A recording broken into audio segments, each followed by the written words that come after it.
Olá! Na aula de hoje vamos falar sobre planos de amortização de empréstimos e financiamentos e vamos dar um enfoque no sistema Price. Antes, vamos ver alguns conceitos introdutórios. O primeiro deles é a amortização.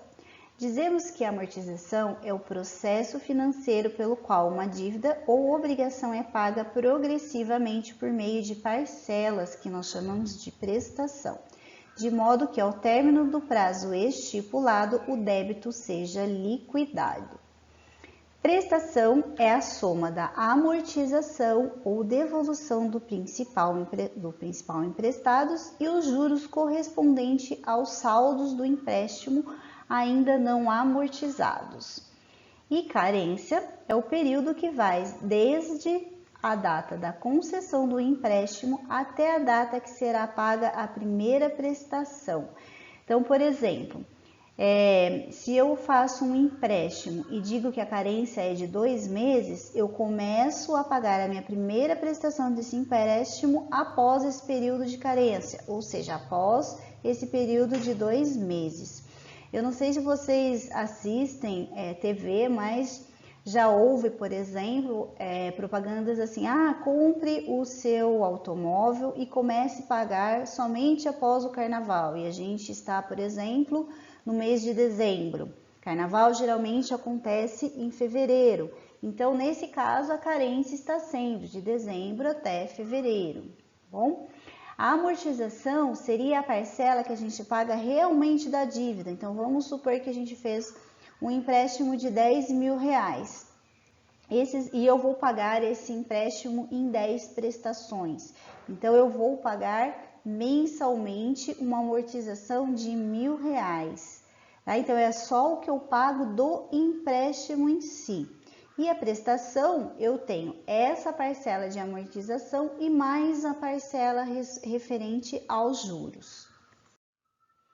Os principais sistemas de amortização são o sistema de amortização francês, também conhecido como sistema Price, sistema de amortização constante, também conhecido como SAC, e o sistema de amortização crescente, que é o SAC. Nós vamos ver as características de cada um deles nessa aula e especificamente as características do sistema de amortização francês. Então, como já falado, o sistema de amortização francês também é conhecido como sistema Price.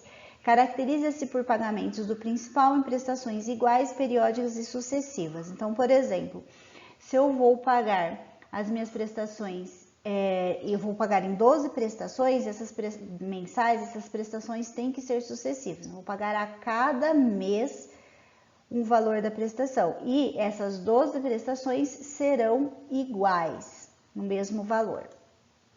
É o sistema mais utilizado por instituições financeiras e pelo comércio de uma maneira geral. Os juros incidem sobre o saldo devedor e eles são decrescentes, em consequência das amortizações, as amortizações são crescentes. Então, se a gente tem que a prestação é igual à amortização mais juros, e eu falo que essa prestação é igual, e se eu falo que os juros são decrescentes, então, consequentemente, para que a gente tenha o mesmo valor de prestação, a amortização ela é crescente nesse sistema. O cálculo das prestações é feito usando uma taxa proporcional ao período que se refere à prestação, calculada a partir da taxa nominal. Então, nós já vimos o conceito de taxa nominal e taxa proporcional em aulas anteriores.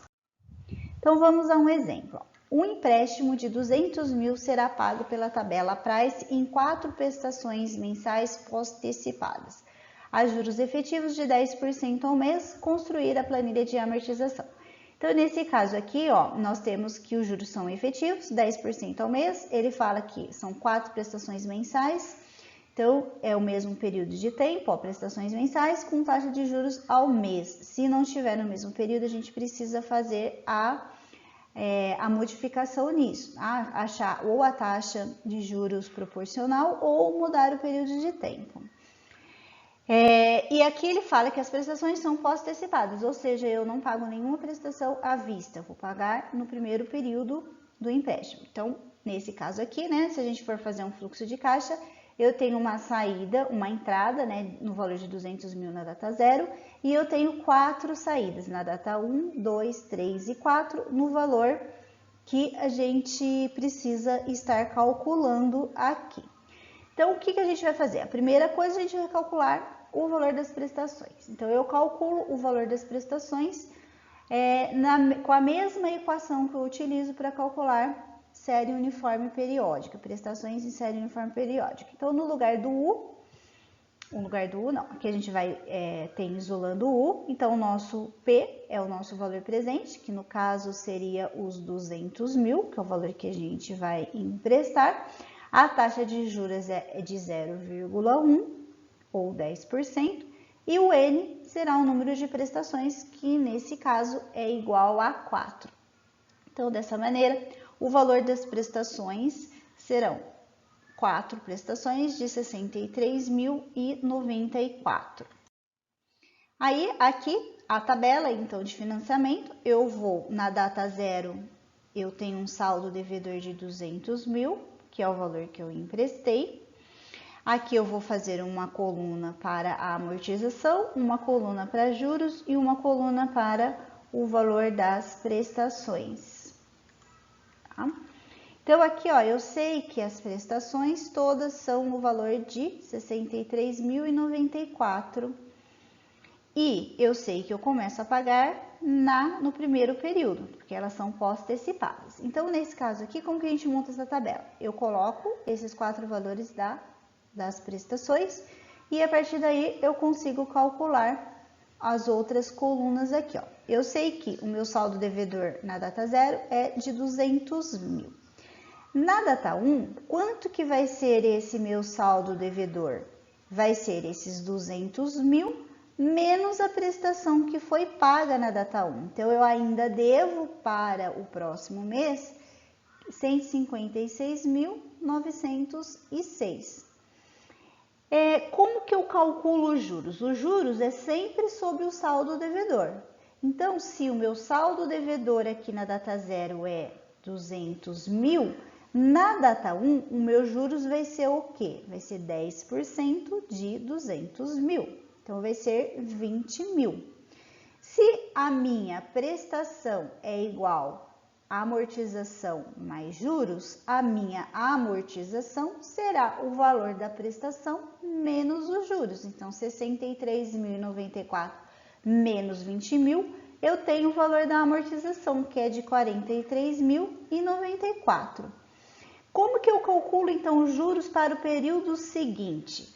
Eu devo 156.906, então eu vou calcular 10% desse saldo devedor. Então, 10% de 156.906 vai ser 15.690,60. Então, esse vai ser os juros pagos no segundo período. Se eu fizer 63.094 menos esse valor de juros, eu chego que a amortização que eu paguei nesse período é de 47.403,40. E o meu saldo devedor será 156 mil menos o que eu paguei de amortização aqui, tá bom? Então, o meu saldo devedor será de 109.502,60. Para o período 3, eu vou calcular 10% de juros em cima desse saldo devedor, que vai me dar os 10.950,26. E a minha amortização será 63.094 menos 10.950,26. Então, eu chego no valor de 52.143,74. Quanto que eu devo ainda? Eu devo 109 menos o valor que foi pago aqui de 52.143, o valor da amortização. Então, para o terceiro período, eu devo 57.358,86. Como que eu calculo os juros do quarto período? 10% vezes esse valor de 57.358,86. Então, os juros do meu quarto período será de 5.735,89. Se a gente tirar esse valor de juros do 63.094, eu tenho exatamente o valor do meu saldo devedor, que é 57.358,86. E aí, eu zerei no quarto período o meu saldo devedor. Então, notem aqui, ó, que os juros, ele diminui a cada período e, consequentemente, para eu manter o mesmo valor de prestação, o valor da amortização, ele vai aumentando. Então, por exemplo, quando a gente vai fazer um financiamento imobiliário, geralmente, às vezes, a Caixa Econômica Federal, ela disponibiliza duas opções, que é o sistema Price e o sistema SAC. E às vezes ela só disponibiliza o sistema Price. Então, vamos supor que a gente faça um empréstimo para comprar um imóvel, vai no valor de 120 mil reais. Eu vou pagando as prestações mensalmente, então eu vou pagar o mesmo valor de prestação. Ah, paguei 2 anos, vamos supor que eu faça esse empréstimo por 10 anos, né? Ah, paguei 2 anos, eu recebi um valor, eu quero quitar algumas prestações.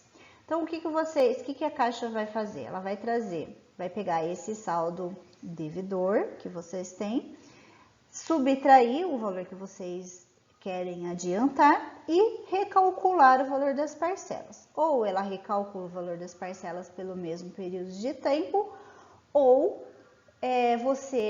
ela calcula pelo mesmo valor das parcelas, aí o período de tempo vai ser menor, tá? Quanto mais próximo do início do empréstimo vocês estiverem, menor vai ser o valor que vai descontar do saldo devedor.